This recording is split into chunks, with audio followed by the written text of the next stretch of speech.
आज के एपिसोड में जो मनोहर जी गुरुजी हैं उन्होंने अनुपमा को बोल दिया है अब वही अपने जो डांस रानीज है उसको आगे लेके जाएगी और उसकी ग्रुप की लीडर कप्तान वही बनेगी। और वो अनुपमा ये पहले तो मना करती है पर अपने गुरुजी के कहने पर फिर मान जाती है।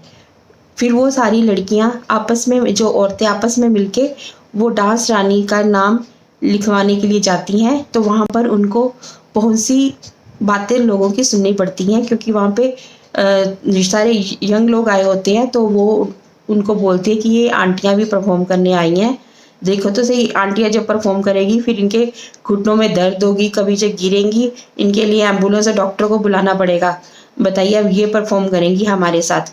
तो वो फिर जब ऑर्गेनाइजर्स भी बोलते हैं उनको, जब वो नाम लिखवा रही होती हैं कि आपका ये 5 लोगों का ग्रुप है, इनमें से यदि एक भी बंदा डांस करने के लिए नहीं आया तो आपको एलिमिनेट कर दिया जाएगा।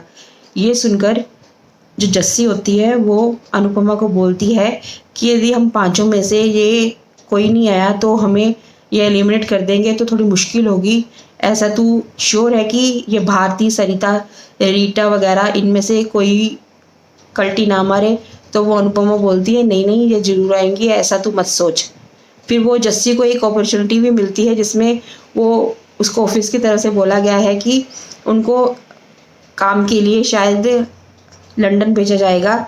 वो जस्सी बोलती है कि भगवान करे कि अनुपमा तू भगवान से यही कह कि मेरे को वो मेरा नाम हो जाए जिसके लिए मैं लंदन जा पाऊँ। तो अनुपमा बोलती है ऐसा जरूर होगा। तो भारती बोलती है यदि ये डांस के बीच में तुझे वहाँ पे बुला लिया गया लंदन में काम के लिए, तो बोलती है नहीं ऐसा नहीं होगा, ये पहले होगा डांस का कंपटीशन, वो तो अभी 1 महीना पड़ा है उसको। तो ये कह के वो कहती है कि हम डांस में हमें पहले अपने ध्यान देना चाहिए। उसमें उधर से जो ख्याति का देवर होता है वो बोलता है कि मैंने भाभी आपके कहने पे ब्रांच खोल दी है अहमदाबाद में। तो उसको बा को बहुत गुस्सा आता है। वो बोलती है कि आप लोग अपनी मनमर्जियाँ कर रहे हो इस घर में। पराग बोलता है कोई नहीं बा, आप उद्घाटन उसका आपसे ही करवाया जाएगा। तो वो बोलती है कि यहाँ पर मेरी घर में तो बहुओं का राज चल रहा है, कोई डांस अकेडमी खोल रही है, कोई ब्रांच खोल रही है, मेरी तो कोई नहीं सुनता। मेरे घर को अनुपमा का शाप लग गया है, जब से उसने मेरे घर में कदम रखा है मेरे घर की में सारी चीज़ें उल्ट पुलट हो गई हैं।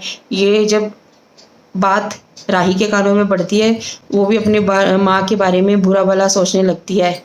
तो प्रेम को भी बड़ा गुस्सा आता है, वो भी मन में सोचता है कि राही का गुस्सा अपनी माँ के लिए बढ़ी जा रहा है पर मन में प्यार भी है। वो फिर कहता है कान्हा जी